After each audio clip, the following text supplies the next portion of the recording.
সবাইকে welcome to my channel ক্রাফটের রূপ। আজকে একটা বটল পেন্টিং করব। দেখতে পাচ্ছ এটা একটা সসের বোতল ছিল, সসের বোতল। ভালো ভালো করে ধুয়ে পরিষ্কার করে নিয়েছি। তারপরে এই যে এটা ব্ল্যাক কালার করতে চেয়েছিলাম, বাট এটা বেশ নেভি ব্লু টাইপের হয়ে গেছে। দেখতে পাচ্ছ, মানে ব্ল্যাক মনে হচ্ছে দেখতে, বাট ওটা নেভি ব্লু কালার। পুরো বোতলটাকে এইভাবে পেন্ট করে নেব ফেব্রিক দিয়ে। তারপরে একটু শুকানোর জন্য আধা ঘন্টা 45 মিনিট মতো রাখলেই হবে, বেশি টাইম লাগবে না। যে মানে রাখিনি আর কি আমি শুকানোর জন্য। তার এই যে এটা বেশ খানিকক্ষণ টাইম লাগবে, ঠিক আছে, ঘেটে যায় তো আস্তে আস্তে করার জন্য কালারটা। এইভাবে ভিডিওটা ভালো লাগলে আমার চ্যানেলটা একটু সাবস্ক্রাইব করে দিও, আর যদি এফবিতে দেখে থাকো তো আমার পেজটা একটু ফলো করে দিও। এই যে পুরোপুরি কমপ্লিট হয়ে গেছে। এবার হোয়াইট কালার নিয়ে নিচ্ছি, হোয়াইট কালারের ফেব্রিক। এটা নিয়ে ডট মান্ডালা করবো আর কি, মান্ডালা ডট, যেটা বোতলের ওপরে দেখতে পাচ্ছ।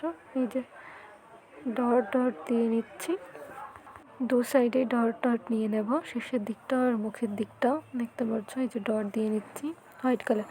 আমি এখানে 3টে কালার ইউজ করব, ইয়েলো, গ্রিন আর রেড, দেখতে পাবে। এই যে করে নিয়েছি, যে ইয়েলো কালার দিয়ে নিচ্ছি ডটগুলো।